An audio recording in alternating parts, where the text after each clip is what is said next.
Évangile de Jésus-Christ, selon saint Jean 6, 35-40. En ce temps-là, Jésus disait aux foules, « Donne-nous ce pain !»« Je suis le pain de la vie. Celui qui vient à moi n'aura jamais faim. Et celui qui croit en moi n'aura jamais soif. Mais je vous l'ai dit, vous m'avez vu. Pourtant, vous ne croyez pas. Chaque personne que le Père me confie viendra à moi. Je ne repousserai jamais celui qui vient à moi. Car je suis descendu du ciel non pas pour que ma volonté soit faite, mais pour la volonté de celui qui m'a envoyé. Et la volonté de celui qui m'a envoyé est que je ne perde aucun de ceux qu'il m'a confiés, mais que je les mène à la vie éternelle jusqu'au dernier jour. Car ce que mon Père veut, c'est que tous ceux qui voient le Fils et croient en lui puissent avoir la vie éternelle. Et je les amènerai à cette vie éternelle jusqu'au dernier jour. acclamons la parole de Dieu.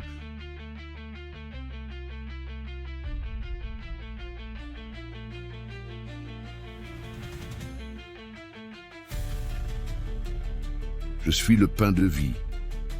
Chers amis, dans cet évangile, Jésus se présente non pas comme un simple maître ou prophète, mais comme le pain de vie. Il nous promet que quiconque vient à lui ne connaîtra plus jamais ni faim ni soif spirituelle. Face à un monde où tant de cœurs restent vides, cette parole vient toucher notre soif la plus profonde. Moi, je suis le pain de la vie. Pain quotidien versus pain céleste. Le pain que nous mangeons chaque jour soutient notre corps, mais il reste périssable. Jésus, lui, offre un pain venu du ciel, un pain éternel, sa parole et son corps.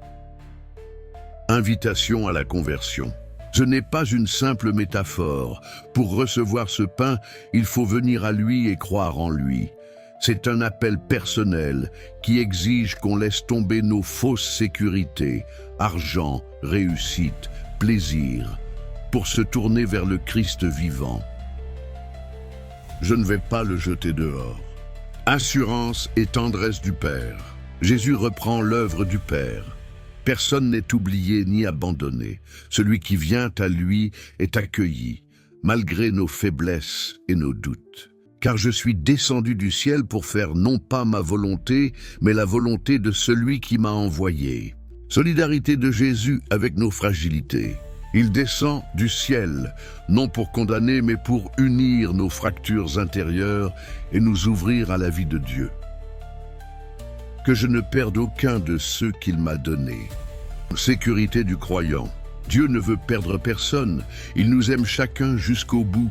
Cette promesse nous libère de la peur, de l'angoisse du jugement. En Jésus, nous sommes gardés pour la vie éternelle. Résurrection au dernier jour. L'espérance chrétienne n'est pas un vague sentiment. C'est la certitude que je vous ressusciterai au dernier jour. Ce qui est semé dans la foi, même enfoui dans la nuit de la mort, portera du fruit de vie. Application concrète pour aujourd'hui. 1. Renouveler notre faim spirituelle.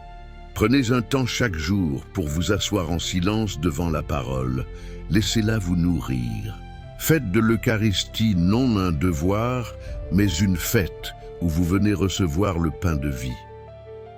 2. Vivre la confiance. Quand l'anxiété vous assaille, travail, santé, relations, rappelez-vous la promesse. Je ne vais pas te jeter dehors. Confiez chaque jour vos craintes au Christ en sachant qu'il les prend sur lui. 3. Devenir pain pour les autres. Celui qui a été rassasié devient pain pour son frère. Égayez un proche, partagez votre foi autour d'un café, soyez présence pour l'isoler. Dans la charité concrète, c'est le Christ qui continue de donner son écume de vie au monde.